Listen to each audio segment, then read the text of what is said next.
রাকেশ, ফ্যাক্টরির কাজগুলো সব ঠিকঠাক চলছে তো? হ্যাঁ বাবু, আপনি কাল যে মালের অর্ডারগুলো দিয়েছিলেন সব মাল রেডি আছে।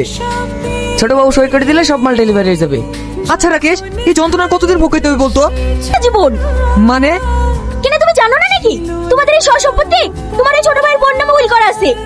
এক বছর তোমার পাগল থেকে ভালো হয়ে যায় তাহলে তোমাকে সারা জীবন চাকরি থাকতে হবে। চুপ কর তুই, তা আমি কোনোদিনই হতে দেবো না। কি করবে তুমি? খুন করবে খুন। দরকার হলে আমি তাই করবো। না স্যার, দরকার নেই, ও পাগল কোনোদিনই সারবে না। এই তুই কি বলছিস রাকেশ? হ্যাঁ স্যার, আমি ঠিকই বলছি।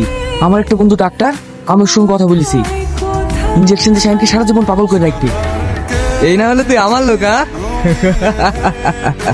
এমন পাগলের মতো হাসো না তো। তুমি জানো না তোমার আব্বু মরার উইল করে গেছে, আর সেই অনুযায়ী তোমার ভাইয়ের আবার বিয়ে দিতে হবে, আর সেই বউ হবে আমাদের হাতের খেলনা। প্ল্যান আমাদের আগে করা আছে মালকে। তাহলে তুই আজ কি খোঁজ লাগা, এমন মেয়ে কোথায় পাওয়া যাবে? ঠিক আছে বাবু,